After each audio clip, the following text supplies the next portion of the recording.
Welcome to the Leaders in Payments podcast, where we talk to C-level leaders from across the payments landscape. We'll be discussing the products and services that impact the payment space today, as well as trends and predictions for the future of payments. We will also hear stories from our guests about their journeys to the top. But now the question is, what technology are they going to choose? And the real advantage that I think we bring to the table is that we're actually helping people not necessarily focus on what the technology is, but who's the company or the individuals that are going to help them utilize that technology in the right way, right? The technology piece is just half of it.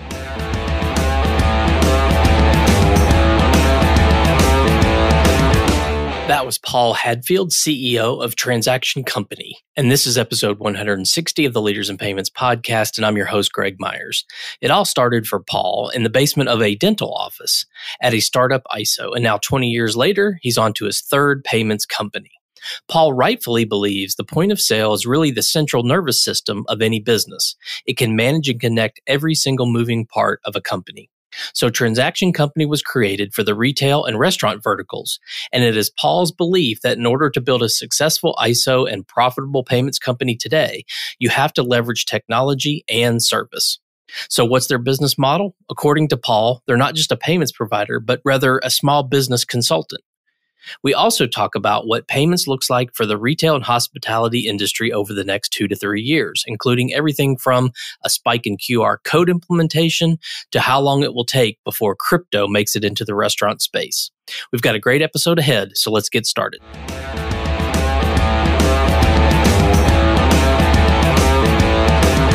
Hi, Paul. Thank you for being here and welcome to the Leaders in Payments podcast. Thank you, Greg. It's a pleasure to be on the show. Great. So let's just dive right in.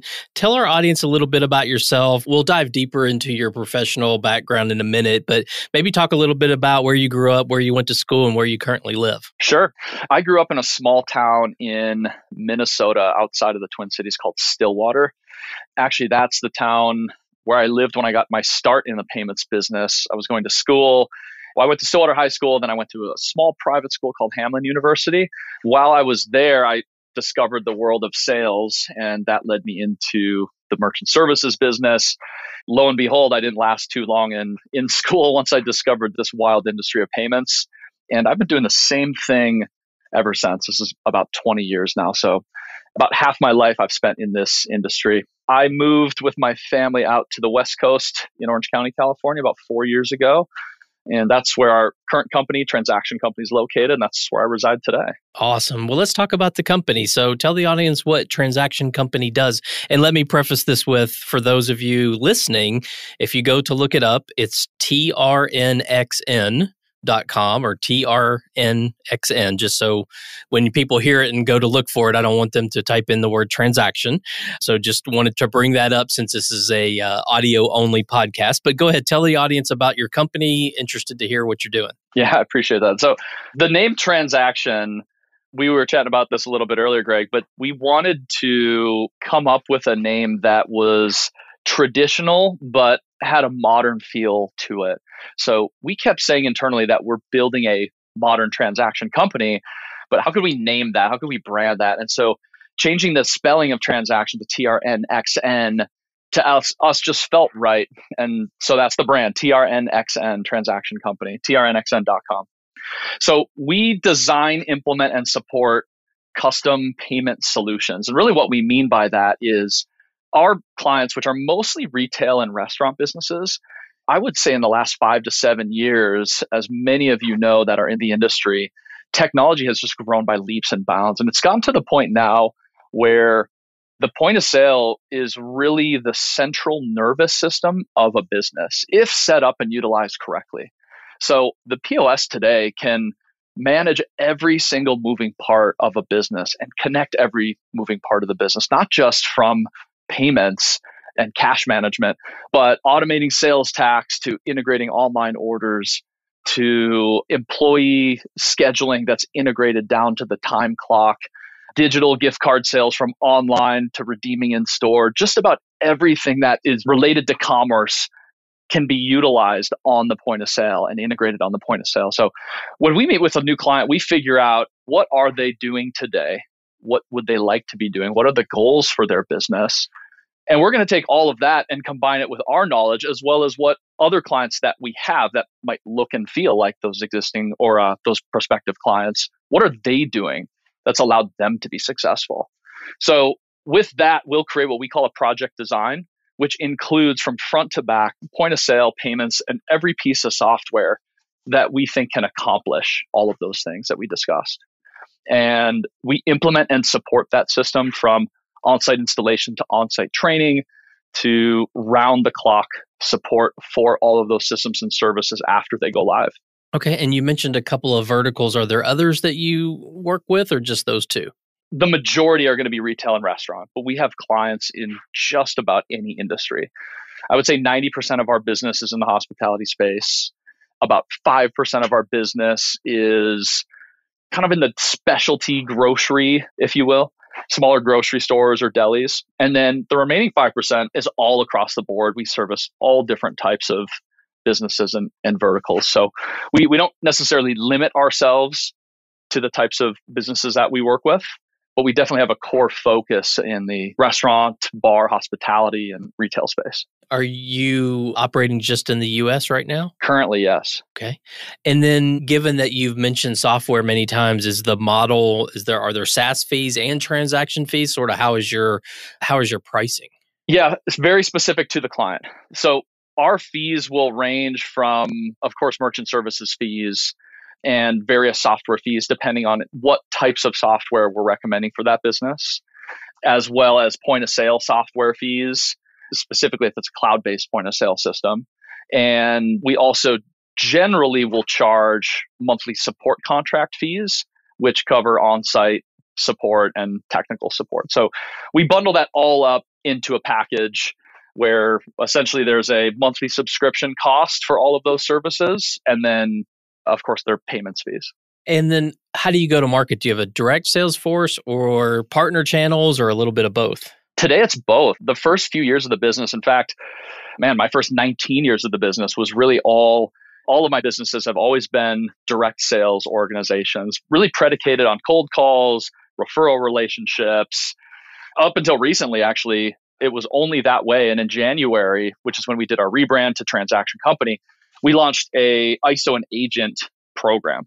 So today we have ISOs and agents all over the country that have been really utilizing our knowledge and our resources and our technology and our platforms for their own businesses. So that's really become a core focus of ours. Is not necessarily, we're not looking to have the biggest ISO program out there. We're not even necessarily looking to have, I think so many companies today putting together ISO programs are so focused on the splits and the bonuses and the buy rates, and that's all fine. But in my experience, you can't build a substantial business off of price. Not anymore, not in a 2022 world. In order to build a successful ISO and a profitable payments company today, you have to leverage technology and service. It's the only way to do it. You can play on price maybe in the short term, but anything sold on price, you're going to lose on price. And I've experienced that firsthand. So we have people coming to us that they want to be in the point of sale space, the technology space. They're losing business to other fast moving tech companies that come in and steal their clients because they had something that was going to help their client's business. And that relationship that they had, that low price that they had, it's only going to last for so long.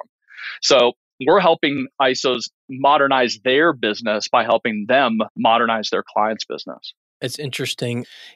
I've been in this payment space for, 15 years, so 16 years, maybe not quite as long as you have, but I certainly remember when sales and payment processing, especially in the restaurant space, was putting that brick on the counter, right? That was payments.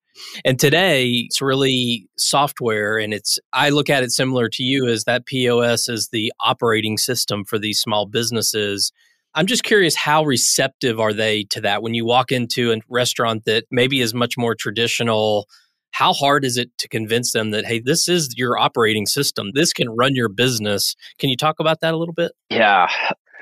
Well, it's getting easier. I think people regularly ask us what the most common maybe POS system is that we're replacing, or the most common payments provider is that we're replacing.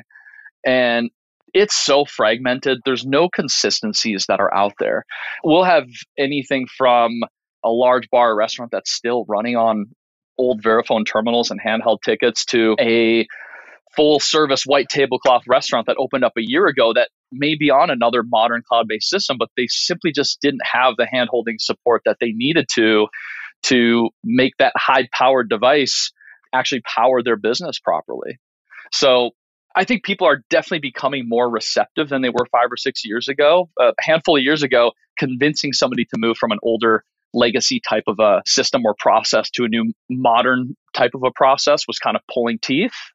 But the market has moved enough where it's much more commonplace to now it feels like operators they understand that technology can power their business. But now the question is, well, all right, well, what technology are they going to choose?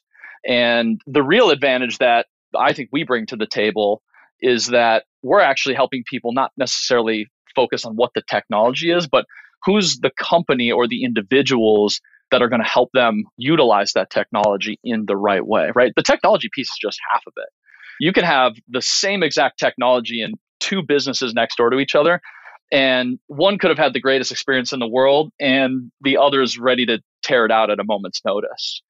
And it really just depends on how well they were onboarded, how well that company or that salesperson did in making sure all of the moving parts of the system were connected for their specific needs. So yeah, long story short, it's gotten easier, but I think that we're still another 5 to 10 years from really complete adoption in the small business space to the latest technology that's in the market.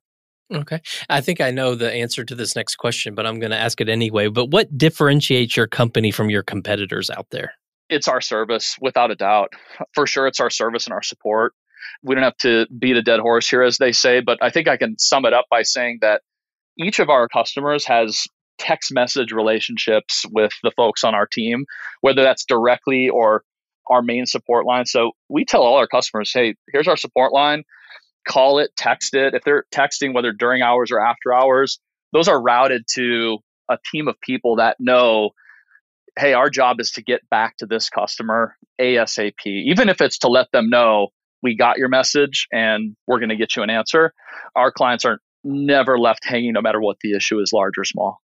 It's surprising that in 2022 that you can still differentiate on service in this industry, but you can. I mean, there's no doubt that you can, and there's still so many 1-800 numbers that go into this call center with the tree of options, then you end up nowhere. I mean, it's hard to believe that still exists today, but you can probably attest to that. Oh, without a doubt. And we win business every day from competitors who simply just drop the ball in response times for very simple questions.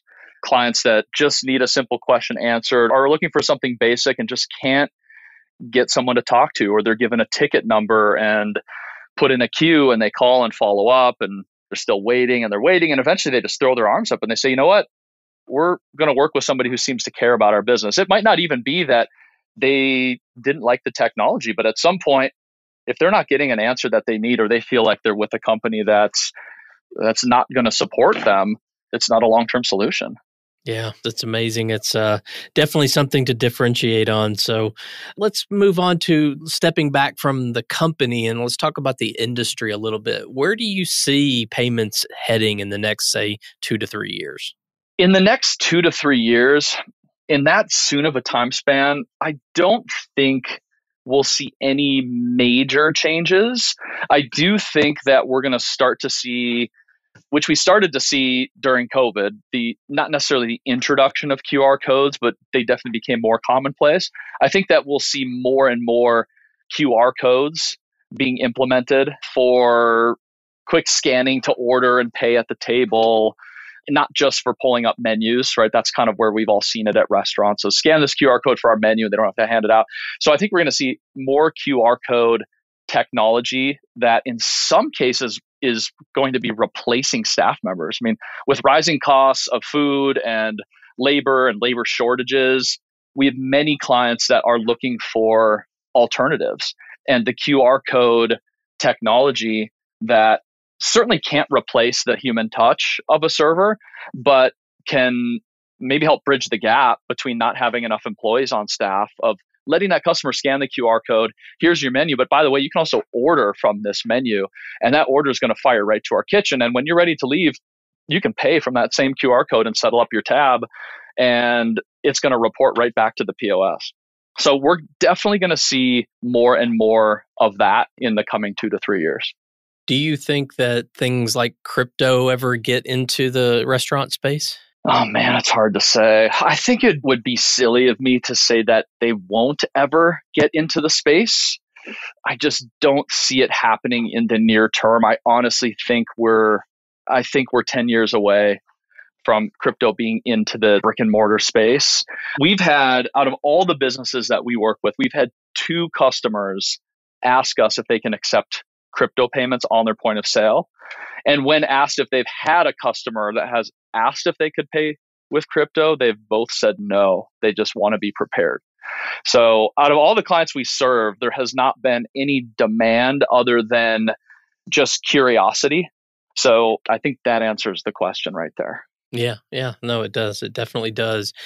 I think COVID changed the restaurant industry tremendously, right? With obviously a downturn in struggles, and then today coming hopefully out of the pandemic completely, staffing shortages, inflation, cost of everything going up. But they've also faced other things like different ways people order, and having to, a typical small restaurant that now has to figure out, how do we deliver? And I mean, how much of that kind of stuff do you get into?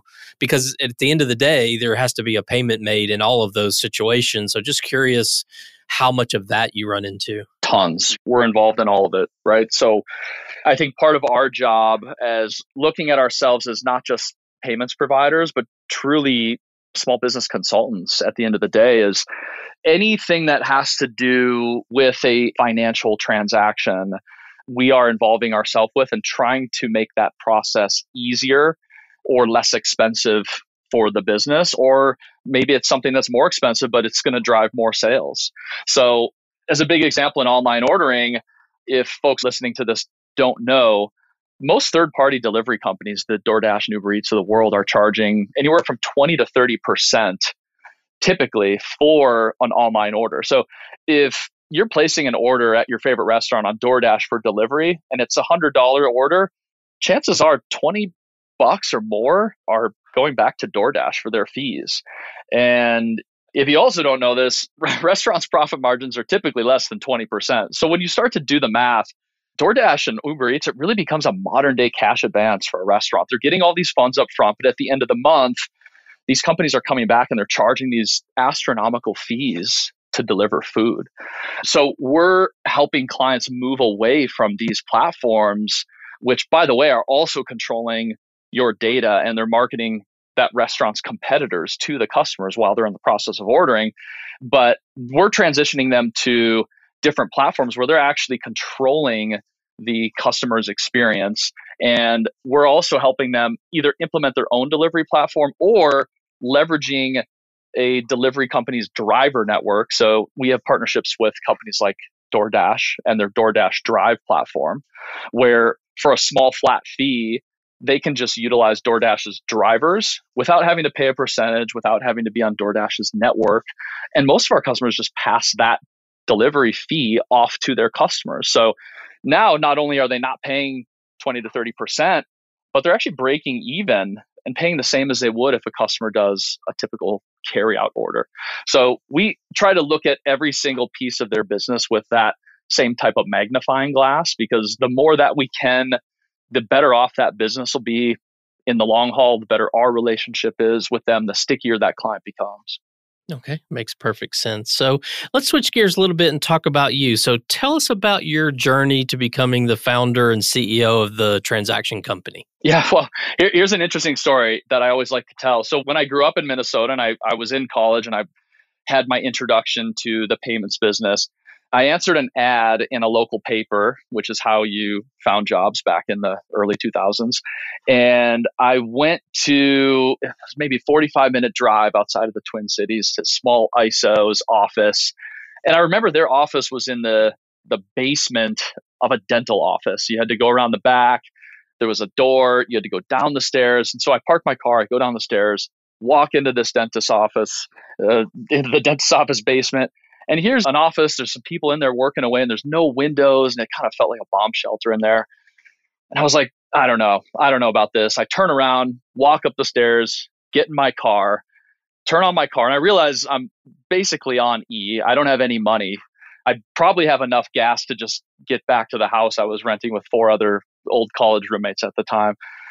And I say, you know what? What do I have to lose at this point? So I turn back around, I go in there, and that's what started my journey. The company wasn't necessarily doing anything special, but that was my introduction to the payments business. And in a 30-minute interview process, they offered me a 100% commission job right then and there. And I kind of remember having this realization. So, okay, I can go out and work with small business owners and provide a product that they need and earn residual income on this product. And I still take that same type of excitement with me today, which is probably why I'm still in the same industry. And sometimes I wonder, man, what if I actually would have drove away in my car, right? What if I never went back in there?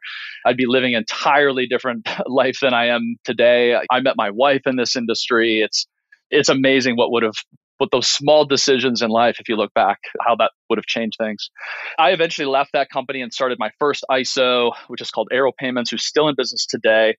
And then I started my second ISO, which was called RevZ. That was really the business that we started getting more into working with restaurants and kind of sharpening the knife there on what a restaurant needs in today's modern age. And that really led to the culmination of TRNXN Company, which is, I like to say, a combination of everything that I've learned in the payments business all coming to a head. So it's a business that was started with no exit plan, a business that I intend to run for the rest of my life. And we try to take care of our clients that same way.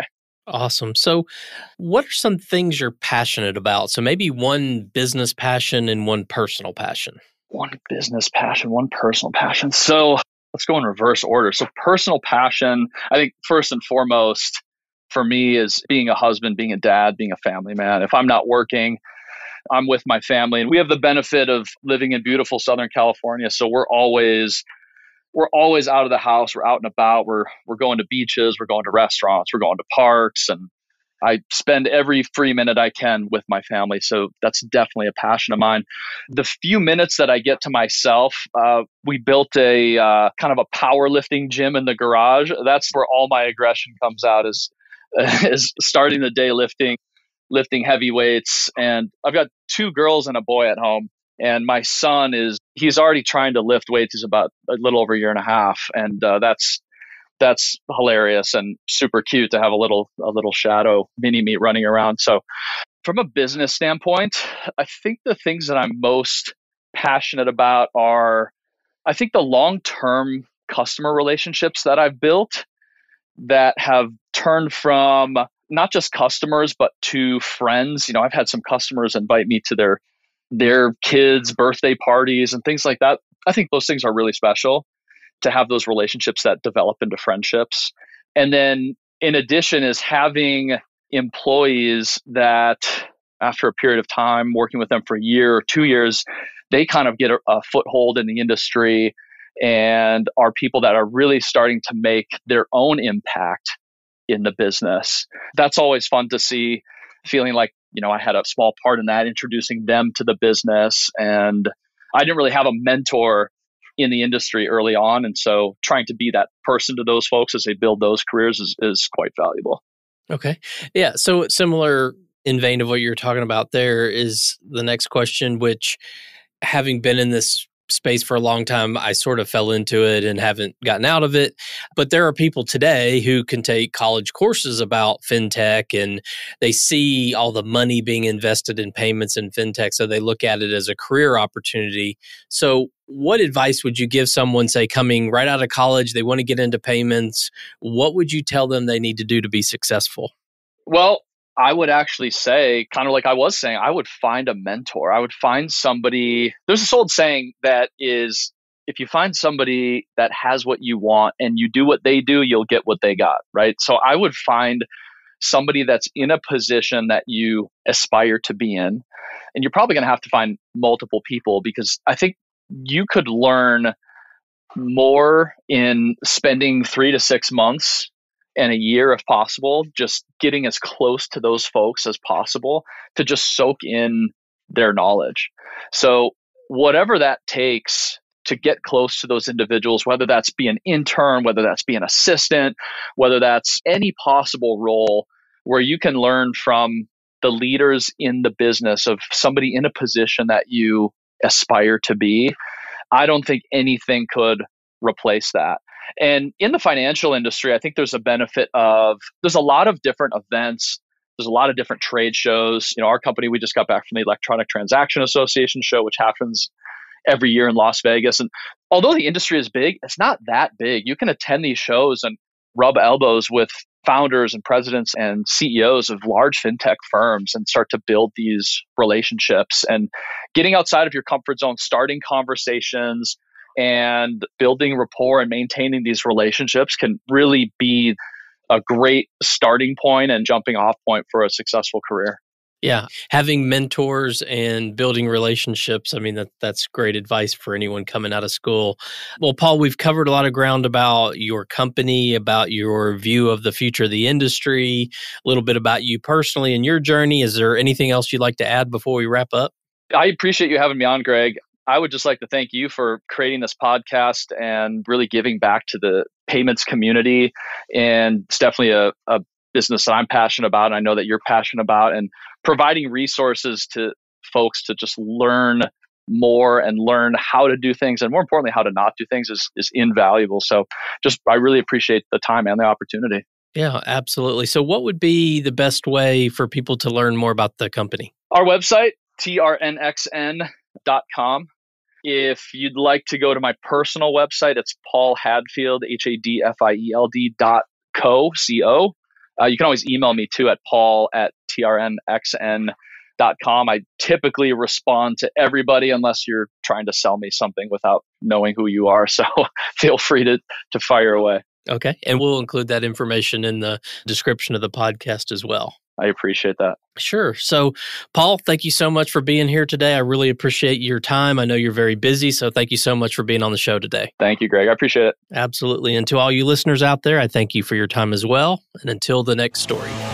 Thank you for joining us this week on the Leaders in Payments podcast. Make sure you visit our website at leadersinpayments.com, where you can subscribe to the show and where you'll find our show notes. If you enjoyed listening, please share on your social channels as well.